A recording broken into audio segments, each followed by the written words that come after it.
Shalom kekasih Tuhan, selamat datang kembali di program Yesus Sahabatku. Karena Yesus adalah sahabat kita yang terbaik. Amin. Shalom Ibu Dorcas. Shalom, Luar biasa kita ketemu lagi Ibu ya hari ini. Oke Ibu, hari ini kita mau membahas satu pertanyaan yang masuk. Hari ini lumayan sering memang terjadi Bu di kehidupan sehari-hari Bu ya. Seringkali kan kita suka ngobrol atau ya bercanda-bercanda antara teman, keluarga, tapi mungkin suka kelewat batas Bu ya. Jadi suka melontarkan kalimat-kalimat yang mungkin nggak pantas atau yang sia-sia gitu. Nah kira-kira menurut Firman itu seperti apa Bu ya? Ya, memang kalimat atau kata-kata tidak pantas itu yang disebut sia-sia. Tapi ada juga yang masuk kategori kepada perkataan tidak sia-sia, yaitu apa semua perkataan yang sesuai dengan perkataan Allah atau firman. Dan memang banyak ya, bukan hanya anak muda. Kadang-kadang sekarang ini sudah senior aja banyak bercanda dan kadang-kadang memang kelewatan sampai mengeluarkan perkataan-perkataan yang sia-sia yang tadi bisa kita katakan kurang pantas itu atau bahkan tidak pantas. Apalagi sekarang kan habis pandemi ya. Kelihatannya ketika sudah bisa bertemu satu dengan lain kayak aduh aji mumpung gitu ya. Meluapkan juga Bu ya. Nah, meluapkan 2 tahun lebih ya kita ya yang tidak bisa saling berjumpa satu dengan lain, bersosialisasi dan sebagainya hanya by online. Jadi kan kayak dimanfaatkan jadi kayak balas dendam gitu. Ya, tapi begini, setiap perkataan sia-sia itu harus dipertanggungjawabkan di hadapan Tuhan. Seperti yang tertulis dalam Matius pasal 12 ayat yang ke-36. Tetapi aku berkata kepadamu, setiap kata sia-sia yang diucapkan orang harus dipertanggungjawabkan pada hari penghakiman. Bahkan nih, karena menurut ucapanmu engkau akan dibenarkan, dan menurut ucapanmu engkau pula akan dihukum. Jadi memang percakapan kita atau yang lebih spesifik lagi, lidah kita ini memang menjadi kunci. Lidah kita itu memang punya peran yang cukup besar gitu. Itu sebabnya dalam kitab Yakobus 1 pasal sendiri itu membahas tentang lidah. Supaya kita mempergunakan lidah, mari dengan bijaksana, dengan tepat.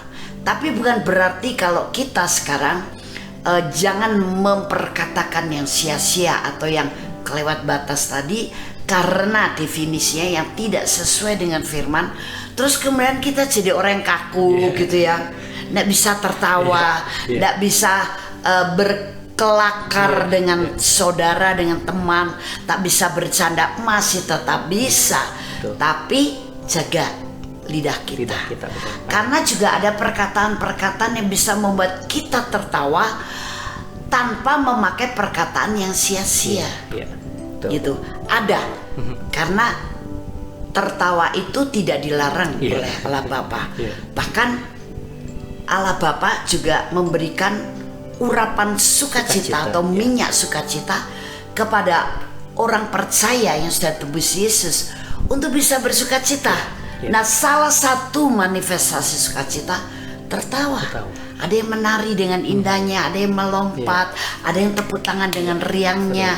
Tapi ini tertawa, dan tertawanya di dalam roh, bukan tertawa karena memperhatikan sesuatu yang dari dunia, tapi tertawa dari gerakan urapan sukacita Roh Kudus tadi. Dan itu sampai dampaknya urapan sukacita yang entah menari, entah tertawa, entah melompat karena urapan itu kekal loh. Jadi walaupun ada masalah, dia tidak akan menjadi orang yang terpuruk. Tapi orang yang tetap bisa teguh berdiri dalam imannya, bisa tetap tinggal dalam damai sejahtera, bisa tetap merasa kuat, dan dia tahu bahwa Allah tidak akan memberikan pencobaan yang melebihi kekuatanku. bahkan dia sudah memberikan jalan keluar. Nah itu karena apa? Urapan sukacita tuh membuat dia juga bisa punya iman yang teguh, membuat cara berpikirnya juga tidak mudah dikotori oleh hal-hal yang membuat suram, membuat gelap, membuat kecil hati, membuat hal-hal yang negatif lainnya gitu. Karena urapan sukacita ini bahkan juga bisa membuat kita sehat terus loh. Iya betul Ibu. Iya, makanya dikatakan hati yang gembira adalah obat. Semangat yang padam mengeringkan tulang. Orang kalau udah tidak bisa bersukacita, semangatnya padam. Itu tulangnya pada kering. Betul.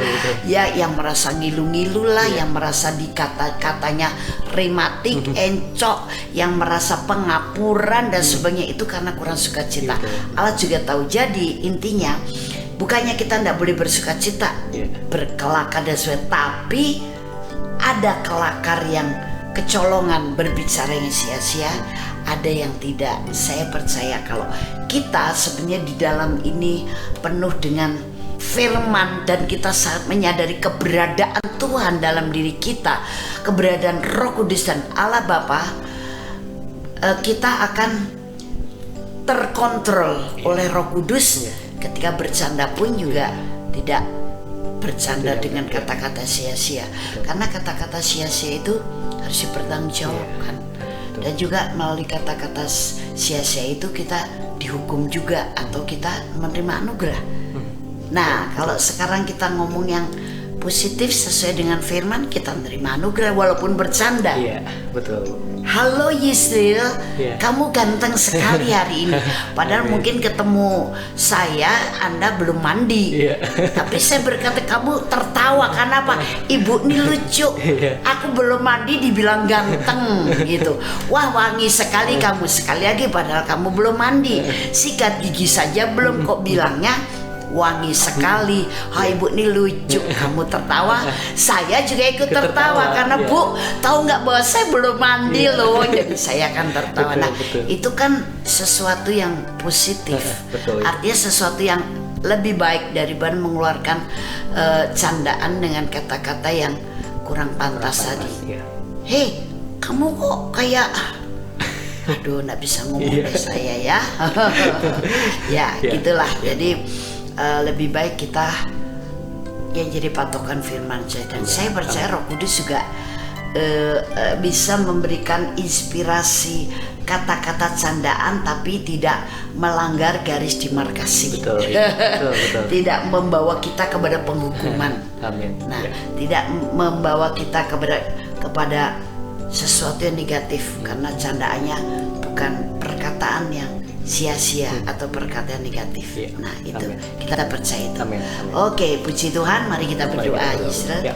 Haleluya, terima kasih Bapa Surgawi. Sungguh kami sekarang menerima urapan sukacita. Oil of joy, minyak urapan sukacita. Kami memang diperintahkan untuk bergembira, bersukacita, beria-ria, tapi karena Tuhan, bukan karena candaan sia-sia. Bergembiralah karena Tuhan, maka Dia akan memberikan apa yang diinginkan hatimu. Dan sekarang dengan urapan sukacita dalam pimpinan Roh Kudus, kami masih bisa tertawa, menari, kami melompat, kami bersorak-sorai, hati kami penuh dengan sukacita, sehingga kami sehat, kami kuat, iman kami teguh, dan kami tidak melakukan pelanggaran, sehingga tidak ada yang kata-kata sia-sia menghukum kami. Terima kasih Bapa, kami mengucap syukur. Sungguh anugerah-Mu luar biasa. Di dalam nama Tuhan Yesus Kristus. Haleluya. Amin. Silakan Anda mengirimkan masalah Anda untuk kami bahas, kami selesaikan sesuai dengan firman, dan kami dukung dalam doa.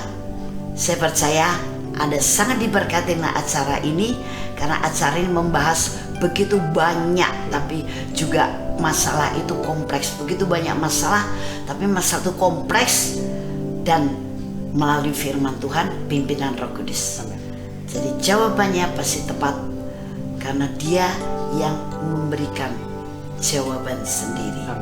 Jangan lupa Anda boleh WhatsApp ke nomor 0895 6323 58989.